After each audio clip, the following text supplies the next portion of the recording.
جتنی بھی کہانیاں حضرت نوح علیہ السلام کی کرسچن سناتے ہیں وہ توریت سے لیتے ہیں، وہ انجیل میں خود نہیں۔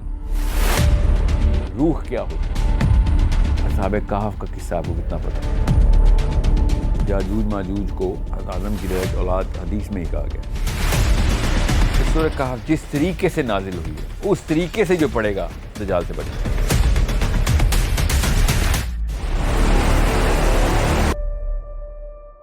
یہاں پہ اب آتی ہے بات سورہ کہف کے اوپر۔ یہودیوں نے آ کے سوال کیا نبی علیہ السلام سے۔ اب یہ ٹیسٹ کیا کر رہے ہیں؟ یاد رکھیے گا، یہودی اپنے مسیح کا ویٹ کر رہے ہیں۔ یہ یہودیوں کا حضرت عیسیٰ کے اوپر بھی یہ ٹیسٹ تھا۔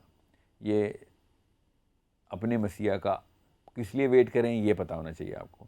ان کے مسیح کی نشانی کیا ہے کہ پوری دنیا کے اندر ایک ایک گھر میں اللہ کا پیغام پہنچائے گا، دنیا سے جنگ و جدل ختم کر دے گا۔ یہ نشانی ہے، یاد رکھیے گا۔ اور کسی بھی قسم کا کوئی معجزہ نہیں کرے گا۔ یہ اس کو معجزوں کا محتاج نہیں ہے۔ ہو گیا تو ٹھیک ہے، معجزوں کا محتاج نہیں۔ اور جتنے بھی بندوقیں ہیں، جتنی بھی گولیاں ہیں، جتنے ٹینک ہیں، جتنے جو بھی جنگ کا سامان ہے، ان کو ہتھیاروں کو پگھلا کے اس نے حل بنانے اور وہ پروننگ سپیئرز بنانے، وہ جو پتے صاف کرتے ہیں، جس سے مطلب زراعت کے سامان بنائے گا۔ تو کیونکہ جنگ کی ضرورت ختم کر دے گا، لوگوں کو آپس میں بھائی بنا دے گا اور دنیا سے کہانی ختم جنگ اور یہ بدامنی کی۔ یہ نشانیاں ہیں جو کہ انہوں نے دیکھنی ہے۔ یہ مقصد ہے جس کی جو کہ مسیح نے پورا کرنا ہے ان کے۔ وہ کس طریقے سے پورا کرنا ہے یہ یاد رکھیے گا۔ اب واپس آتی ہے نوح کے اوپر کہانی۔ اب یہ کہانی بہت ضروری ہے کہ آپ لوگوں کو پتہ ہو کہ نوح علیہ السلام نے جن ڈیمینشنز کے اندر سے سارا کام کیا تھا، یہ توریت نے انجیل کو بتایا ہے، انجیل نے توریت کو نہیں بتایا، یاد رکھیے گا۔ توریت پہلے آئی ہوئی ہے۔ ابھی بھی جتنی بھی کہانیاں حضرت نوح علیہ السلام کی کرسچن سناتے ہیں وہ توریت سے لیتے ہیں، وہ انجیل میں خود نہیں ہے۔ یہ بس یہ غور سے سمجھنے والی بات ہے۔ جتنی بھی حضرت نوح علیہ السلام کی تمام تر معاملاتی زندگی ہے وہ انجیل اس سے آ رہی ہے۔ انجیل نے بس ایک کام کیا جو توریت نے نہیں کیا، کہ انجیل نے 3 آخری کی کتابیں حضرت عیسیٰ کے بارے میں جو لکھیں اس میں حضرت نوح کو ڈائریکٹ ریفرنس دیتے رہے وہ، ورنہ وہ ریفرنس کہاں سے لے رہے ہیں؟ وہ توریت سے ہی لے رہے ہیں۔ بس یہ بات آپ کو پتہ ہونا چاہیے۔ یہودیوں نے آ کے نبی علیہ السلام سے مسیح کا ٹیسٹ لیا کہ یہ ہمارا مسیح ہے کہ نہیں۔ تو انہوں نے کیا سوال کیے کہ اگر آپ ہمیں یہ بتا سکیں کہ روح کیا ہوتی ہے، ٹھیک ہے، تو ہم آپ کو اپنا نبی مان لیں گے۔ اگر آپ ہمیں یہ بتائیں کہ اصحاب کہف کا قصہ آپ کو کتنا پتہ ہے، اصحاب کہف کے ساتھ کیا ہوا تھا، یہ یاد رکھیے گا۔ وہ ٹیکنالوجی ڈھونڈ رہے ہیں، وہ جس ٹیکنالوجی سے انہوں نے پوری دنیا میں جنگ و جدل ختم کرنی ہے، ان کے مسیح نے اس اللہ کا نام ہر گھر میں پہنچانا ہے، ٹھیک ہے، اپنی طرف سے وہ یہ دیکھ کر ہیں۔ تو اور تیسرا سوال کیا تھا کہ ذوالقرنین کے بارے میں ذرا بتائیں کہ وہ ہوا کیا تھا، کہاں گیا تھا، وہ کیا ٹیکنالوجی ہے، ٹھیک ہے۔ اب یہ بہت ضروری ہے کہ آپ کو پتہ ہو کہ سورہ کہف کا بیک ڈراپ کیا ہے۔ یہ ہے اسٹارٹنگ پوائنٹ۔ ابھی سورہ کہف نہیں نازل ہوئی، ابھی تو پہلی دفعہ یہودیوں نے سوال کیے، ان سوالوں کے جواب میں سورہ کہف نازل ہونی، ٹھیک ہے۔ غور سے سمجھیں اس بات کو کہ سورہ کہف کتنی بڑی چیز ہے۔ اب آتے ہیں، 1 سیکنڈ کے لیے پاز کرتے ہیں اس کہانی کو یہاں پہ اور چلتے ہیں سورہ کہف کی اوور آل قرآن پاک کے اندر پلیسمنٹ کو اور اس کے اوپر حدیثوں کو۔ نبی علیہ السلام نے ارشاد فرمایا کہ سورہ کہف جس طریقے سے نازل ہوئی ہے اس طریقے سے جو پڑھے گا دجال سے بچ جائے گا۔ جس طریقے کا مطلب ہے جس تجوید میں، جس سیکوینس میں، اور جا کے صحیح طریقے سے پڑھے۔ جس طریقے سے نازل کا مطلب یہ ہے کہ جیسے میں تمہیں سناتا ہوں نبی علیہ السلام صحابہ کو، ویسے ہی کوئی پڑھے گا تو سمجھ رہے ہیں۔ پھر پہلے 10 آیتیں جو پڑھے گا دجال سے محفوظ رہے گا، آخری 10 آیتیں جو پڑھے گا وہ دجال سے محفوظ رہے گا۔ یہ 3 الگ الگ حدیثیں۔ نبی السلام نے حضرت زینب سے ارشاد فرمایا ایک دفعہ کہ زینب میں تمہیں ان 3 صورتوں کا بتاؤں، میں مفہوم بتا رہا ہوں کہ جو گروپ، کیونکہ صورتوں کے نا کلسٹرز اور کانسٹلیشنز ہیں قرآن پاک کے اندر، نبی السلام نے اس کانسٹلیشن کو کہا کہ یہ عظیم ترین کانسٹلیشن ہے۔ کیا؟ سورہ بنی اسرائیل، سورہ کہف اور سورہ مریم، سورت نمبر 17، سورت نمبر 18، سورت نمبر 19، یہ تینوں اکٹھی اللہ نے کی ہیں۔ سوچیں یہ کیا نمبر ہے؟ 17، 18، 19۔ سورہ بنی اسرائیل، سورہ اسراء، سورہ کہف اور سورہ مریم. پھر دوبارہ بتاتا ہوں, نام بدل کے بتاتا ہوں. اہل یہود کی صورت سورہ بنی اسرائیل, سورہ کہف, اور کرسچنز کی صورت سورہ مریم. ٹھیک ہے, بہت اطمینان سے سمجھیں اس بات کو کہ یہ سورہ کہف کی پلیسمنٹ کدھر کی گئی ہے. ایک طرف اہل یہود کا پورا منبع, اور ایک طرف اہل نصارہ کا پورا منبع, پورا لیکچر, اور در سینٹر میں سورہ کہف. اور سورہ کہف کا پہلا رکوع کس کے لیے ہے؟ کرسچنز کے لیے. ٹھیک ہے, باقی کے جتنے بھی سوال ہیں وہ سارے کے سارے یہود نے پوچھے ہوئے, ان کے جوابات ہیں. اچھا, آپ کی گفتگو میں بار بار ایک اصطلاح سننے میں آئی ہے کہ آپ لفظ پورٹل یوز کرتے ہیں. تو مثلا ٹائم اینڈ اسپیس آپس میں مثلا انٹریکشن ہوتے ہیں ایک انداز سے, جس میں تو اس کی تھوڑی وضاحت کر دیں. مثلا آپ کا تصور پورٹل کیا ہے مثلا, اور اس میں یہ موجودہ حالات کو سمجھنے میں کس طرح کارآمد ہے؟ موجودہ حالات کو تو چلیں ہم سمجھتے رہیں گے, مگر اینڈ آف ٹائم سے کیا تعلق ہے اس کا, اور اس وقت کیا حالات ہوں گے. دیکھیں, انتہا سے پہلے نا ابتدا کے اوپر ذرا سے زیادہ فوکس کر لیتے ہیں تاکہ سب کے کانسیپٹس کلیئر ہو جائیں. آدم علیہ السلام کی کہانی احادیث میں اینڈ آف ٹائمز کی طرف بھی اشارہ کرتی ہے. یاجوج ماجوج کو آدم کی ڈائریکٹ اولاد حدیث میں ہی کہا گیا ہے. اور یہ بہت غور سے سمجھ لیں کہ سورۃ طلاق کی آخری آیت کے بعد تو یہ کثرت بالکل ہی ختم ہو گئی کہ خالی اسی کرے کے اوپر ہی سارا نظام چل رہا ہے جو چل رہا ہے. کہیں اور بھی یہ سارا کا سارا معاملہ ہے. جو ارض کا لفظ ہے قرآن پاک میں, وہ ان تمام تر ٹیرسٹرل پلینز کے لیے, ان سیاروں کے لیے, کہ جو کائنات کے الگ الگ سولر سسٹمز میں الگ الگ طریقے سے, ہمارے اپنے سولر سسٹم میں خالی ہمارا اپنا سیارہ تو نہیں ہے نا, تو باقی کے سارے سیارے بھی ارضی کہلائیں گے. سو یہ بہت ضروری ہے کہ آپ کو پتہ ہو کہ یہ جہان کا کانسیپٹ ہے, ان سماوات کا کانسیپٹ ہے. کتنے جہان ہیں, کتنے سماوات ہیں, یہ اللہ تعالیٰ نے بتایا. سورۃ طلاق میں یہ بھی بتا دیا کہ سماوات تو کئی جگہوں میں بتایا تھا اللہ تعالیٰ نے, مگر یہاں پہ آ کے اللہ تعالیٰ نے کہا کہ جتنے سماوات ہیں اتنی ہی ارض ہے. اسی کی مثال کے اوپر ہم نے دنیایں بھی بنائی ہیں, سیارے بھی بنائے ہیں. اس کا کیا تعلق ہے آدم کی کہانی سے کہ آدم کو تمام ارض کے اوپر خلافت دی گئی, صرف ہمارے کرے کے اوپر نہیں. اب ارض اگر ہر جگہ پہ ہے تو پھر ہر جگہ پہ خلافت اللہ تعالیٰ نے تو خالی تخصیص کے ساتھ اس کرے کا نہیں کہا. اس کرے کو تو اللہ تعالیٰ دنیا کہتے ہیں. تو میں آپ کو نا ایک طریقے سے بتاتا ہوں, جس طرح سورہ واقعہ میں اللہ تعالیٰ نے بتایا نا, یہ میں آپ کو ڈائیگرام بنا کے بتاتا ہوں اسپیس ٹائم کیا ہے. جو ہماری اسپیس ٹائم ہے نا, وہ یہ کوئی ایک سیلیسچل باڈی ہوتی ہے, کوئی بھی ایک سیارہ ہے, ستارہ ہے. ٹھیک ہے, اب اس کو ایک سیکنڈ کے لیے ستارہ ہی سمجھیں, کیونکہ میں سورہ واقعہ پہ آنے لگا ہوں جہاں پہ اللہ تعالیٰ نے پوری کی پوری نشانیاں میں بتا دی ہے. جب ایک ستارہ یا کوئی بھی ایک سیلیسچل باڈی اسپیس ٹائم کے اوپر, یہ اسپیس ٹائم ہے,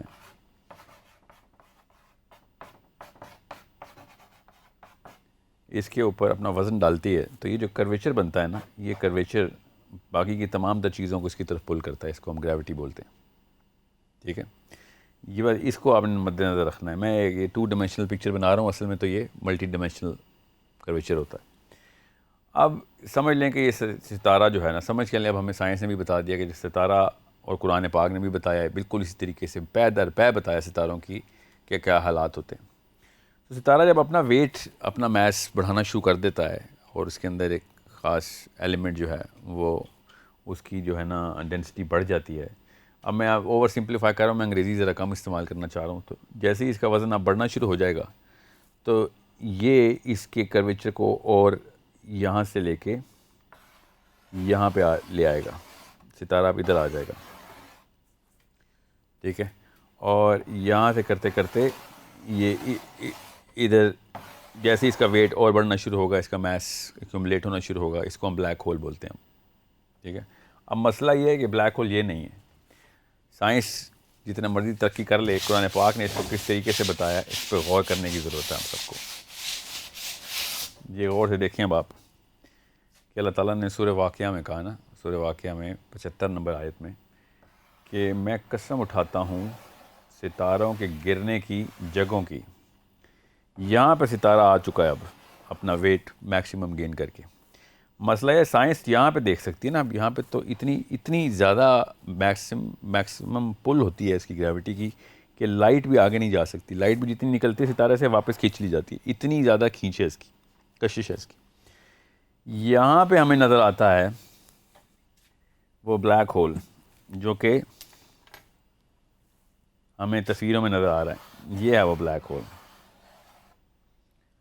اب اللہ تعالیٰ نے تو کہیں نہیں کہا کہ ستارے کے ختم ہونے کی, اللہ تعالیٰ نے کہا ہے ستاروں کے گرنے کی جگہ.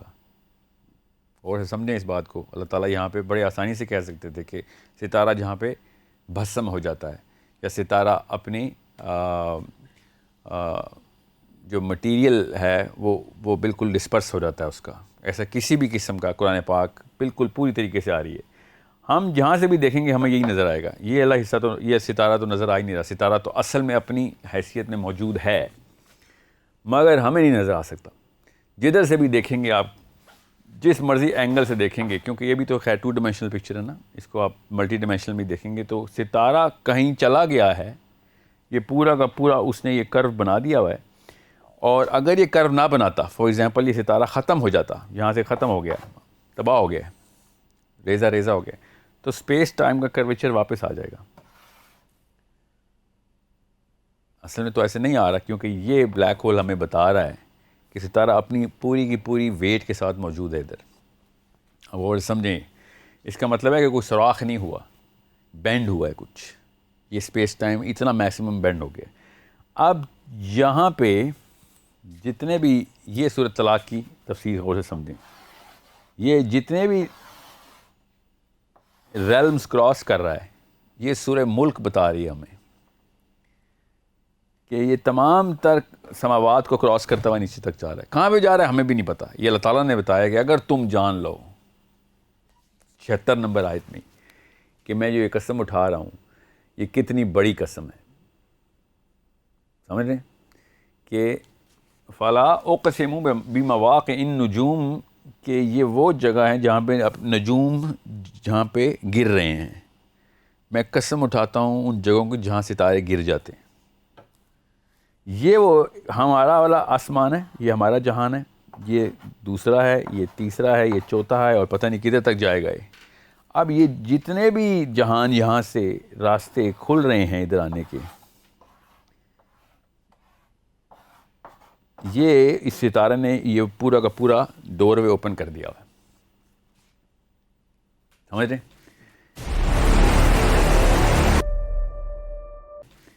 یہ اسپیس ٹائم کے تھرو ایک سٹار کی ٹریجیکٹری جو اپنے حجم کو کی پیک پہ پہنچ جاتا ہے, اس کو میگنیٹار بولیں یا جو بھی بولیں اس وقت, جو اپنی کشش کی پیک پہ آتا ہے اور ہر چیز سک ان کر لیتا ہے. ٹھیک ہے, اب یہ اصل میں بھی یہ ریوالو کر رہا ہے, کسی نہ کسی جگہ پہ گھوم رہا ہے. اب وہ کدھر کس ڈائمینشن میں گھوم رہا ہے یہ ہمیں نہیں پتا, کیونکہ ہمیں تو جو ہمارے پاس کیپیبلٹی نہیں ہے, ہمیں جب بھی دیکھیں گے تو ہمیں یہ نظر آئے گا, جس کو آپ تصویروں میں پکچرز میں بلیک ہول نہیں دیکھتے. وہ جو بلیک ہول کی تصویر کو نظر آتی ہے نا, یہ والی جو آنکھ سی بنی ہوتی ہے, وہ ہمیں بس یہ اوپر سے یہ نظر آ رہا ہے. بس ہمیں تو یہ پتہ ہی نہیں چل رہا ستارہ کدھر گیا ہے اور کن آسمانوں کو, کن سماوات کو کراس کر کے نیچے تک لٹک گیا ہے. ٹھیک ہے, سو اللہ تعالیٰ جب سورہ واقعہ میں کہتے ہیں نا کہ اگر تم جان لو, تو یہ نہیں کہتے کہ تم جان نہیں سکتے, کیونکہ اللہ تعالیٰ نے کئی جگہوں پہ کہا ہے کہ یہ تمہارے بس کی بات ہے, تم نہیں جان سکتے. ہم نے کم ہی بتایا. روح کے بارے میں اسی موضوع کے اندر اللہ تعالیٰ نے کیا جواب دیا یہودیوں کو کہ یہ تم سے روح کے بارے میں پوچھتے ہیں. سورہ بنی اسرائیل میں, سورہ کاف سے ایک سورت پیچھے پہلا سوال تو یہ تھا. تو اللہ تعالیٰ نے کیا جواب دیا کہ یہ تم سے روح کے بارے میں سوال کر رہے ہیں, ان کو کہہ دو کہ روح اللہ ہی کا امر ہے, اور اس کے بارے میں کام ہی بتایا میں نے. اس کا یہ مطلب نہیں ہے کہ اگر تم جان لو تو یہ بہت بڑی چیز نہیں. یہ اللہ تعالیٰ نے یہاں پہ تخصیص بتائی ہے کہ بس یہاں پہ میں تمہاری علم کی یہاں پہ میں نے ایک کیپ لگا دی ہوئی ہے, اس کے اوپر نہیں جاؤ گے, یہ میں نے بتانا ہی نہیں. مگر ستاروں کے اوپر اللہ تعالیٰ نے یہ نہیں کہا کہ یہ میں بتاؤں گا نہیں. اللہ تعالیٰ نے کہا ہے کہ لو کا سیگا کہا, اگر تم جان لو تو یہ بہت ہی بڑی قسم ہے. اس کا مطلب ہے کہ دیر از اے چانس کہ ہم یہ جان سکتے ہیں, یا جان چکے تھے کسی ٹائم پہ, یا پھر جان لیں گے کبھی. اور اسی طریقے سے سورہ قرآن میں ایک اور کئی جگہوں کے اوپر اللہ تعالیٰ نے یہ الاؤنس کا ہنٹ دیا ہوا ہے.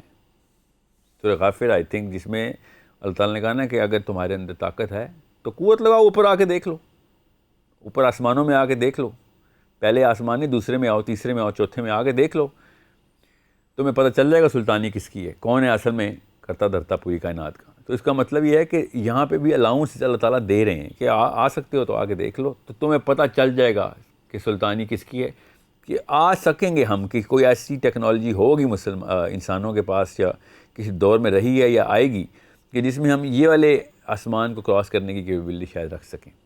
اب یہی میں آپ سے کہہ رہا ہوں کہ ایک ٹائم پہ رہی ہے، اور وہ سائنس اور فزکس کے لاز کے تھرو نہیں رہی، مگر وہ رہی ہے۔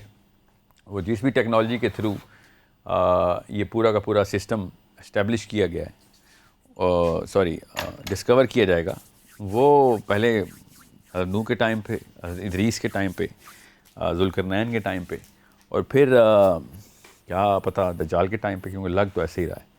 اب اس کے تھرو میں آسان کر کے آپ کو بتا دوں، معراج کی جو حدیث ہے نا، اس میں پہلے آسمان کے اوپر آدم علیہ السلام کی ملاقات ہونا، دوسرے آسمان کے اوپر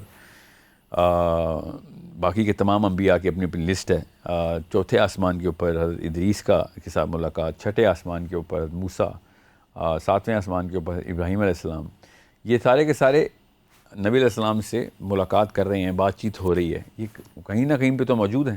تو سورۃ طلاق پوری طریقے سے اسٹیبلش ہو جاتی ہے کہ ہر جگہ کے اوپر اسی کائنات کے اندر الگ الگ سماوات میں یہ تمام لائف ایگزسٹ کر رہی ہے۔ اب آتے ہیں حضرت آدم علیہ السلام کے اوپر کیوں ہم نے بات کی، کہ حضرت آدم علیہ السلام کے اوپر طبرانی کی حدیث ہے کہ حضرت آدم سا ویٹ ڈریم، اور ان کا سیمن مٹی پہ گرا، جس بھی ارض پہ اس وقت وہ موجود تھے، کیونکہ اس مٹی میں کیپیبلٹی ایسی تھی کہ اس مٹی میں جیسے حضرت آدم کا سیمن گرا ہے، وہاں سے یاجوج ماجوج پیدا ہونا شروع ہو گئے۔ وہ مٹی کے اندر کیپیبلٹی تھی to produce, all it needed was the semen, اور یاجوج ماجوج وہاں سے ایسے پیدا ہوئے۔ اب جتنے بھی لٹریچر مسلمانوں کا آپ اٹھا کے دیکھیں گے، سب کے سب اس وقت کی اسکالرشپ یہ کہہ رہی ہے کہ حضرت نوح علیہ السلام کی اولاد میں سے ہیں یاجوج ماجوج، حالانکہ حدیث ایسی نہیں ہے۔ حدیث یہ ہے کہ یاجوج ماجوج حضرت آدم کی اولاد میں سے ہیں۔ اب عام دماغ بھی یہ کہے گا کہ آدم علیہ السلام تو دنیا میں آئے ہیں، ہوا آدم علیہ السلام کے یہاں پہ ساری کی ساری اولاد، جتنی بھی اولاد رہی ہے یہاں پہ رہی ہے، تو ساحل میاں آپ کہاں سے کسی اور ڈیمنشن سے لے کے آ جاتے ہیں یاجوج ماجوج، کیونکہ ہے تو آدم کی اولاد ہی، تو ہاں آدم ہی کی اولاد ہیں۔ تو حدیث نے ہمیں بتایا ہے کہ اسی لیے میں نے آپ سے پوچھا تھا نا کہ آدم علیہ السلام کو آپ کے دماغ میں کیا تصویر بنتی ہے کہ آدم علیہ السلام جنت سے نیچے کیوں آئے، کیسے آئے، کیسے، کس، تو ہمیں تو پتہ ہے اب کے راستے تو ہیں، کیسے استعمال کرنے ہیں یہ تو ہمیں نہیں پتہ، مگر ہیں تو صحیح۔ فزکس کے تھرو استعمال ہو سکتے ہیں تو نہیں، ابھی تک کی فزکس کو تو نہیں پتہ کہ راستے کیسے استعمال کرنے ہیں، ٹھیک ہے۔ اب رہی بات یاجوج ماجوج کی کنجی کہاں سے کھلے گی، حضرت آدم کی سٹوری میں سے اتنی تو ہمیں چابی مل رہی ہے، دوسری چابی سورہ کہف کے اندر ذوالقرنین کی کہانی سے مل جاتی ہے، کیونکہ وہ یاجوج ماجوج سے ملنے کے لیے ایک خاص طریقے سے اس دنیا کو چھوڑ کے کسی اور ڈیمنشن کے تھرو، اسی دنیا کے اندر سے کسی اور ڈیمنشن کے تھرو 2-3 قوموں سے ملاقات ہوئی اس کی۔ تیسری قوم یاجوج ماجوج کی تھی، پہلی قوم جو تھی اس نے کوئی اور ڈیمانڈ کی تھی، دوسری قوم نے یہی ڈیمانڈ کی تھی کہ ہمیں یاجوج ماجوج جو آگے قتل کر رہے ہیں۔ تو وہ کہاں گئے تھے ذوالقرنین؟ علی بن ابی طالب کی حدیث تبری میں ہی ہے کہ ذوالقرنین جو تھے وہ ادریس علیہ السلام کے ٹائم کے اوپر یہ واقعہ ہوا ہے، اور ادریس علیہ السلام کا ذکر قرآن پاک میں کہاں پہ؟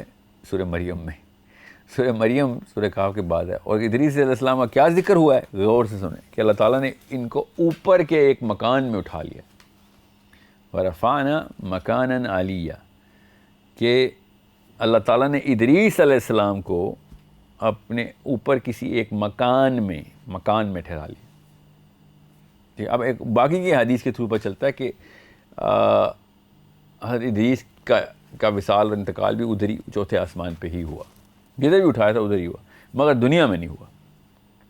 اب تو یہ تو قرآن پاک کے اوپر ایمان لانے کی بات ہوگی نا، یہ کوئی میری کوئی تھیوری تو نہیں ہے کہ ادریس کو اللہ تعالیٰ نے اوپر کے مکان میں اٹھایا، اس کا کوئی اور ترجمہ کر کے دکھا دیں تو پھر کیا کرتا ہے عام دماغ یہ کرتا ہے کہ اللہ تعالیٰ نے ان کا درجہ بڑھا دیا۔ اب مکان یہ دو الگ الگ مطالب ہیں۔ مکان کا مطلب درجہ نہیں ہو سکتا، مقام کا مطلب پھر ہم کھینچ تان کے تعویلات میں درجہ لے لیں کہ جی ان کو اعلیٰ مقام حاصل ہے، کہ ایک بندے کو ایک خاص گروہ کے اندر ایک اعلیٰ مقام حاصل ہے تو درجہ حاصل ہو سکتا ہے مکان کا، لیکن درجے کا مطلب نہیں ہو سکتا. نہ ہی اللہ تعالیٰ نے لیا ہے، نہ ہی صحابہ لیتے تھے. اور یہی سے علی بن ابی طالب نے یہ بہت کلیئر تفصیل ہمیں بتائی ہے کہ یہ اس وقت معاملات ہی ایسے تھے. اس وقت معاملات کیا ایسے تھے اس کی تفصیل کسی اور دن کسی اور پروگرام میں کریں گے. مگر ادریس علیہ السلام کا بھی انٹر گلیکٹک ٹریجیکٹری کا ثبوت ہمارے پاس اسلامک لٹریچر میں وافر ہے. انجیل تو بھری پڑی ہے. انجیل نے تو کتاب اوور کتاب لکھی ہے ادریس علیہ السلام کے اوپر کہ وہ کیسے آسمانوں کا سفر کرتے ہوتے تھے اور کیا کیا واقعات ہوتے اور کیا کیا کام تھے ان کو ان آسمانوں میں. انجیل نے تو بہت تفصیل لکھی ہے. میں مگر انجیل کی تفصیل اس لیے نہیں کہہ رہا کیونکہ اس کا یہ ہمارے اس پروگرام کے موضوع سے اتنا ڈائریکٹ تعلق نہیں، مگر یہ تعلق تو ہے. اور علی بن ابی طالب نے انجیل میں تھوڑی کہا ہے، یہ تو ہماری حدیث میں ہے نا کہ علی بن ابی طالب نے کہا کہ ذوالقرنین کا یہ جو واقعہ ادریس علیہ السلام کے ٹائم کا ہے. وہ کسی وجہ سے انہوں نے ادریس علیہ السلام کے ٹائم کا کہا کہ اس وقت یہ معاملات جو تھے نا یہ اللہ تعالیٰ نے کھول رکھے ہوئے تھے انسانوں کے لیے، جو جس چیز کو اجازت تھی اللہ کی طرف سے. تو ذوالقرنین کو تو تھی، اللہ تعالیٰ نے سورہ کہف میں ہی بتایا کہ ہم نے اس کو سببہ عطا کی. اب سببہ کیا ہے وہ صحابہ نے ہی بتا دیا ہمیں، تابعین نے بتا دیا کہ سببہ ان راستوں کو کہتے ہیں کہ جو اوپر کے آسمانوں کی طرف ایکسس دیتے ہیں آپ کو. تو سورہ کہف کے اوپر یہ بہت آسانی سے آپ کو پتہ ہونا چاہیے کہ اتنے صریحاً الفاظ میں اللہ تعالیٰ نے کہا کہ ہم نے اس کو دنیا میں جو ہے نا طاقت عطا کی، حکمرانی دے دی، اور ہم نے اس کو سببہ بھی عطا کر دی. اس کا مطلب ہے دنیا میں کوئی معاملہ نہیں ہے سببہ کا. سببہ ان راستوں کو کہتے ہیں جو اوپر کی طرف جاتے ہیں. اور یہ حضرت زید بن اسلم ڈائریکٹ راوی ہیں اس کے جو تابعی ہیں کہ انہوں نے خود لکھ دیا کہ صحابہ جب بھی سببہ کا لفظ لکھتے تھے اور پڑھتے تھے اس کا مطلب آسمان میں جانے والے راستے ہیں.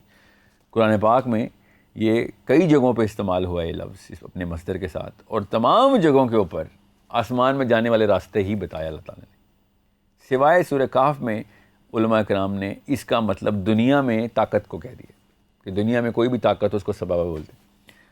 حالانکہ سورہ کہف جب کہتی ہے کہ ہم نے دنیا میں اس کو طاقت دی اور سببہ عطا کی، ٹھیک ہے، تو اس کا مطلب ہے دنیا میں طاقت الگ چیز الگ گفٹ ہے اور سبب الگ گفٹ ہے. اور اس کا ثبوت کیا ہے؟ اگلی آیت میں اللہ تعالیٰ نے کہہ دیا کہ یہ پھر اس سببہ کے اوپر چل پڑا.